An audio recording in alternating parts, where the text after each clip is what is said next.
नमस्कार, कैसे हैं आप सब? उम्मीद करते हैं अच्छे होंगे। कल हम लोग नंबर सिस्टम पढ़ रहे थे। नंबर सिस्टम में कुछ चीज़ें पढ़े थे, कुछ बच गया था, तो उसको आज हम लोग पढ़ेंगे। रियल नंबर पढ़े थे, कॉम्प्लेक्स नंबर पढ़े थे, इमेजिनरी नंबर पढ़े थे, रियल नंबर का क्लासिफिकेशन पढ़े थे। तो उसी में एक इंटीजर पढ़ रहे थे। इंटीजर का पार्ट अभी बचा हुआ है, उसके आगे हम लोग कंटिन्यू करते हैं आज। पूर्णांक ये हो गया था। अब धनात्मक पूर्णांक का कुछ पार्ट बच गया था।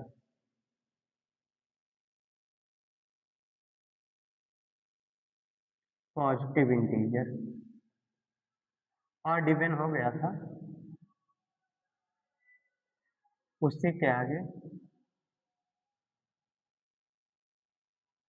हम लोग पढ़ेंगे प्राइम नंबर, कंपोजिट नंबर। तो ये धनात्मक पूर्णांक में ही आता है। भाज्य संख्या, अभाज्य संख्या, ये इसी का पार्ट है, धनात्मक पूर्णांक का ही पार्ट है। तो धनात्मक पूर्णांक को भाज्य संख्या, जिसको हम लोग कहते हैं कंपोजिट नंबर,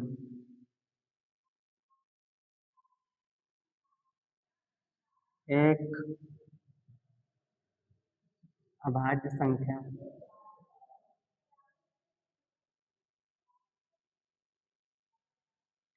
प्राइम नंबर।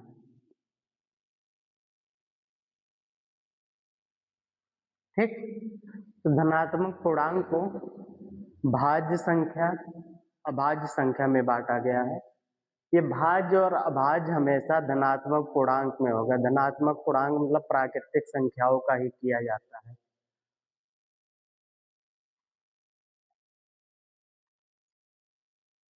भाज्य संख्या क्या होता है? अब अगर कोई कह दे कि माइनस का -6 ये भाज्य है या अभाज्य, तो ये संख्या माइनस में है। ठीक, माइनस का हम लोग भाज्य या अभाज्य में उसको डिवाइड नहीं कर सकते, उसका डिवीजन नहीं कर सकते कि ये नहीं बता सकते हैं कि ये भाज्य है या अभाज्य। ये ना तो भाज्य है ना तो अभाज्य, क्योंकि ये माइनस में है। ठीक, अभी आगे बताएंगे कि क्यों नहीं कर सकते हैं, भाज्य या अभाज्य में माइनस संख्याओं का विभाजन क्यों नहीं, क्लासिफिकेशन क्यों नहीं कर सकते हैं, उसको भी बताएंगे। पहले हम लोग देखते हैं भाज्य संख्या क्या होता है, कंपोजिट नंबर।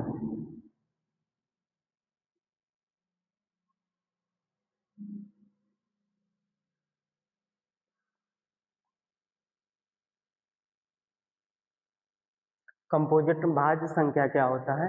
जिसके दो से अधिक गुणनखंड हो। ठीक, जिस संख्या के दो से अधिक गुणनखंड हो, गुणनखंड हो। ठीक, number having more than 2 factor, अगर दो गुणनखंड से अधिक है तभी वो क्या होगा, भाज्य संख्या होगा। अब ये गुणनखंड क्या है? गुणनखंड मतलब कितने अंकों से इसमें भाग किया जा सकता है। ठीक, फैक्टर मतलब किससे किससे उसमें भाग किया जा सकता है। जैसे मान लो 16 है, तो इसमें किससे किससे भाग किया जा सकता है जिससे ये कट जाए, पूर्णतया विभाजित हो जाए। एक से भाग करेंगे कट जाएगा, दो से करेंगे कट जाएगा, चार से करेंगे कट जाएगा, 8 से करेंगे कट जाएगा, 16 से करेंगे कट जाएगा। तो ये जिससे जिससे कट रहा है ये सब इसके क्या है, फैक्टर हैं, गुणनखंड हैं। इसके गुणनखंड क्या है? 1, 2, 4, 8, 16। ठीक,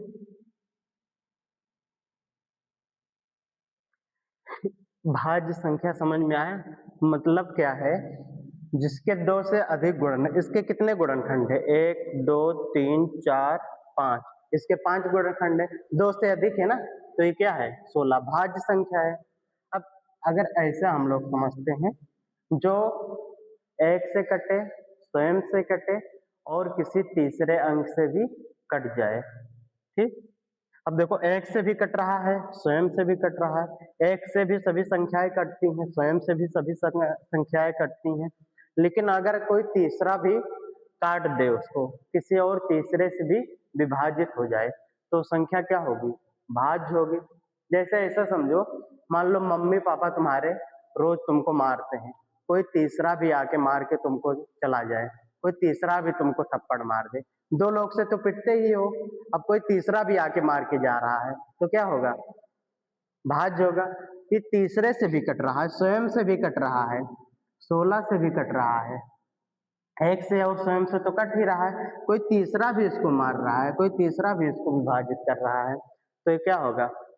2 से अधिक फैक्टर हैं, मतलब भाज्य संख्या होगा। समझ में आ गया होगा भाज्य संख्या। और भी एग्जाम्पल लिख लेते हैं हम सब, जैसे 8 है, 8 किससे-किससे कटेगा? 1 से कटेगा, स्वयं से कटेगा, ठीक? और किससे-किससे कटेगा? 2 से कटेगा, 4 से कटेगा, ठीक? कितने फैक्टर हो गए? कितने गुणनखंड हो गए? 1, 2, 3, 4, 4 गुणनखंड, 2 से अधिक है ना, मतलब ये भाज्य संख्या है, ठीक?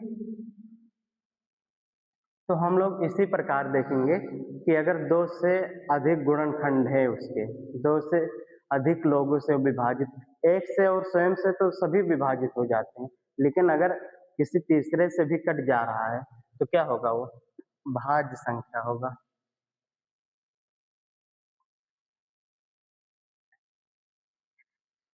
अब आते हैं अभाज्य संख्या क्या होता है? अभाज्य संख्या, जिसको हम सब कहते हैं क्या? प्राइम नंबर, ठीक? अभाज्य संख्या क्या होता है? जिसके केवल और केवल 2 गुणनखंड हो, जो स्वयं से कटे और 1 से कटे, 1 से कटे और स्वयं से कटे, वो क्या होगा? अभाज्य संख्या होगा। ऐसे प्राकृतिक संख्या, क्योंकि हम प्राकृतिक संख्या की ही बात कर रहे हैं, पॉजिटिव इंटीजर मतलब प्राकृतिक संख्या का ही बात कर रहे हैं। ऐसी प्राकृतिक संख्या जो जिसके केवल और केवल, केवल और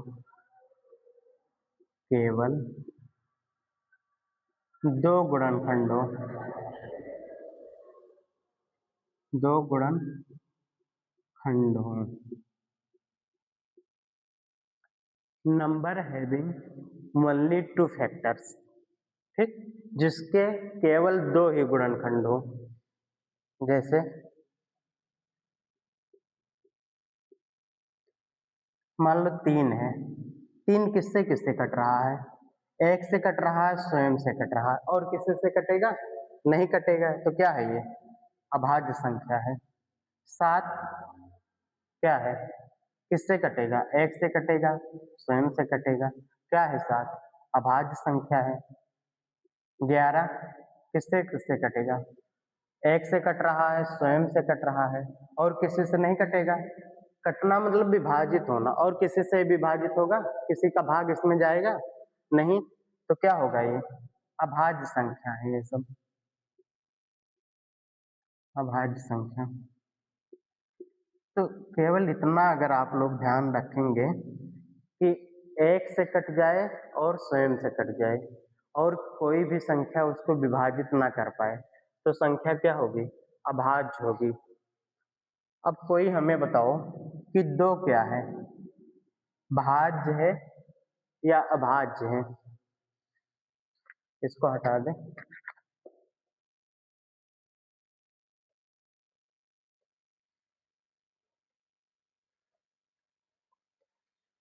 सोचो क्या है? 2। 2 क्या है, भाज्य है या अभाज्य है? अब देखो, भाज्य अभाज्य हम देखने के लिए हम क्या करेंगे, ये देखेंगे कि किससे किससे कट रहा है। तो किससे किससे कट रहा है? 1 से कटेगा, ठीक। 1 से इसमें भाग जाएगा, 1 से विभाजित होगा और 2 से विभाजित होगा। तो हमने क्या बताया आपको, जिसके 2 ही फैक्टर होंगे, जिसके 2 ही गुणनखंड होंगे, वो क्या होगा, अभाज्य संख्या होगा। तो 2 क्या है, अभाज्य है, अभाज्य संख्या है, ठीक। 2 क्या है, अभाज्य संख्या है। 2 सबसे छोटा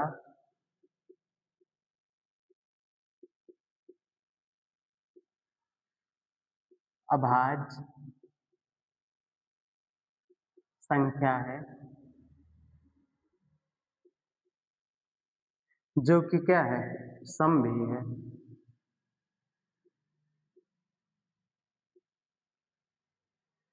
अब देखो, ये सम भी है और ऐसा कोई सम संख्या नहीं पाओगे जो अभाज्य हो और सम हो, केवल 2 ही ऐसा है। तो सबसे छोटा अभाज्य संख्या 2 है जो सम भी है, ठीक। 2 अभाज्य क्यों है, क्योंकि इसके 2 ही गुणनखंड हैं। जिसके केवल 2 गुणनखंड होंगे वो अभाज्य होगा। अगर 2 से ज्यादा गुणनखंड होंगे तो क्या होगा, भाज्य होगा। एक क्या है, एक के कितने गुणनखंड हैं, केवल एक गुणनखंड है। तो केवल एक गुणनखंड है, मतलब क्या हुआ, ये ना तो भाज्य है ना अभाज्य, ना भाज्य है ना अभाज्य है ये, ठीक। इससे हमको ये पता चलता है कि भाज्य या अभाज्य होने के लिए n ग्रेटर देन 1 होना चाहिए। n क्या होना चाहिए, 1 से बड़ा। कोई भी अगर प्राकृतिक संख्या ले रहे हैं हम सब, तो 1 से बड़ा होना चाहिए, तभी इसको हम बता पाएंगे कि भाज्य है या अभाज्य है, ठीक। इसीलिए माइनस वाला जो हम ले रहे थे, मान लो -2, अगर कोई ये पूछ रहा है कि -2 क्या है, भाज्य है या अभाज्य, ये 1 से बड़ा है या छोटा, 1 से छोटा है। ये -2 1 से छोटा है ना, तो हम कैसे बता पाएंगे ये कि भाज्य है या अभाज्य है। भाज्य या अभाज्य होने के लिए n क्या होना चाहिए, 1 से बड़ा। जैसे 2 हो गया, 4 हो गया, 2 से बड़ा जो भी रहेगा उसका हम बता पाएंगे वो भाज्य है या अभाज्य है, ठीक। तो कंपोजिट नंबर, प्राइम नंबर समझ में आया। अब इसी में आता है सह अभाज्य संख्या। ये क्या होता है, ये इसी का अभाज्य का ही सब डिवीजन है, ठीक। इसको हम लोग कहते हैं को प्राइम नंबर।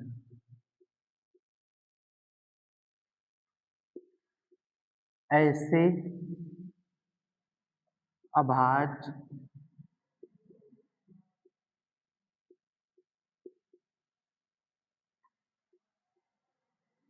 संख्याएं जिनका मासा, मासा मतलब महत्तम समापवर्तक, HCF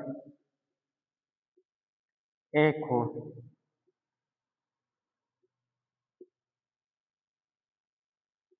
महत्तम समापवर्तक कुछ नहीं होता है।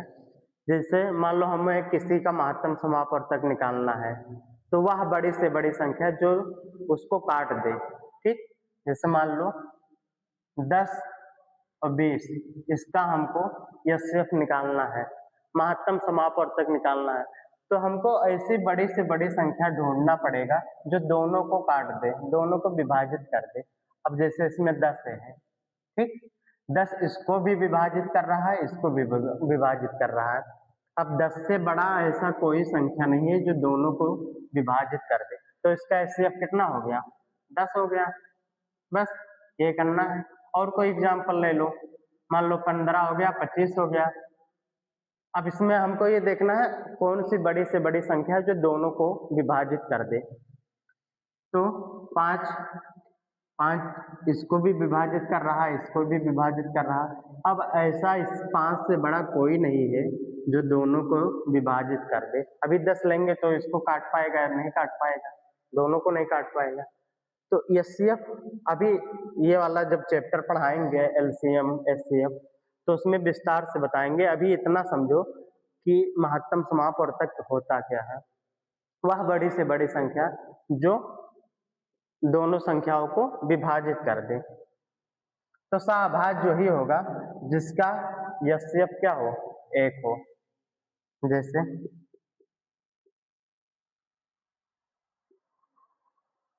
3, 5।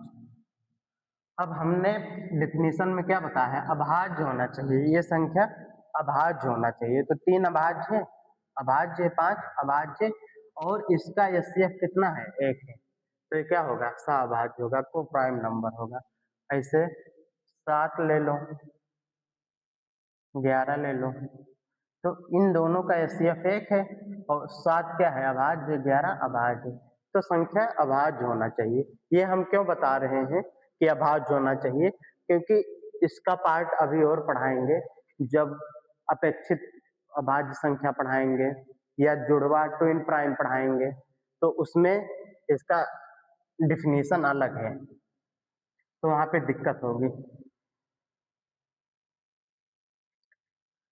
सहभाज्य के बाद अपेक्षित। अब देखो इसका हिंदी कितना कठिन है, अपेक्षित अभाज्य संख्या। अभी इंग्लिश लिखेंगे तो आराम से समझ जाओगे। रिलेटिवली प्राइम नंबर, ठीक।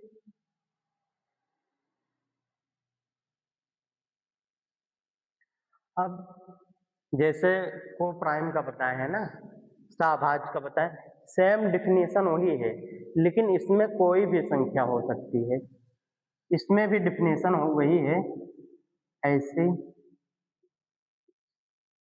दो संख्याएं, ऐसी दो संख्याएं जिसका एचसीएफ, एचसीएफ मतलब महत्तम समापवर्तक 1 हो, ठीक। अभी एग्जाम्पल देंगे तब समझ में आएगा कि दोनों में अंतर क्या है। अब इसमें देखो 2, 3, 4, 5, इन दोनों का एचसीएफ कितना है? 1 है। इन दोनों का एचसीएफ 1 है, तो ये क्या है? अपेक्षित अभाज्य संख्या। लेकिन अंतर क्या है? ये देखो 4 भाज्य या अभाज्य? ये भाज्य संख्या है, जबकि सहभाज्य में हमने क्या बताया था कि दोनों संख्याएं अभाज्य होनी चाहिए। यहाँ पे हम लोग भाज्य संख्या को भी ले सकते हैं, जबकि को प्राइम नंबर में हम लोग भाज्य संख्या को नहीं ले सकते हैं। वहां पे संख्या क्या होना चाहिए? अभाज्य होना चाहिए। और यहाँ पे भाज्य अभाज्य उससे मतलब नहीं है, केवल दोनों का एचसीएफ अगर 1 है तो क्या होगा? रिलेटिवली प्राइम नंबर होगा, ठीक। तो दोनों में यही अंतर है। सहभाज्य में हम लोग केवल अभाज्य संख्याओं की बात करते हैं, जबकि अपेक्षित अभाज्य में हम लोग भाज्य संख्या को भी ले सकते हैं, अभाज्य संख्या को ले सकते हैं। अब जैसे मान लो 10 हो गया, 11 हो गया, इन दोनों का एचसीएफ तो 1 है ही, लेकिन 10 क्या है? भाज्य संख्या है। तो इसमें भाज्य या भाज्य दोनों को ले सकते हैं, केवल HCF एक हो। सभाज्य संख्या में क्या है कि उसमें केवल अभाज्य संख्या को ही लेंगे, भाज्य संख्या को नहीं लेंगे।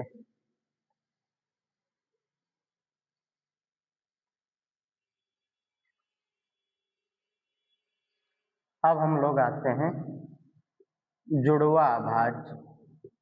जुड़वा मतलब तो समझ ही गए होंगे, सेम सेम हो। जुड़वा अभाज्य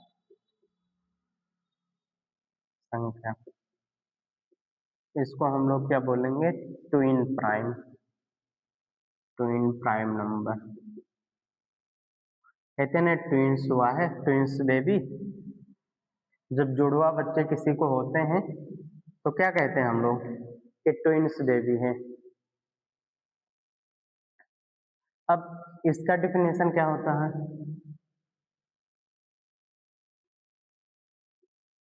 ऐसी दो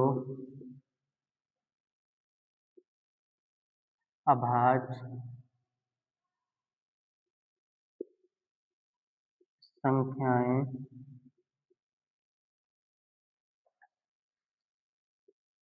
जिनके बीच दो का अंतर हो,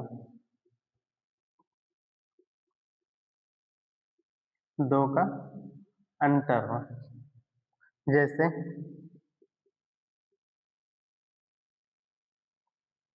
11 13,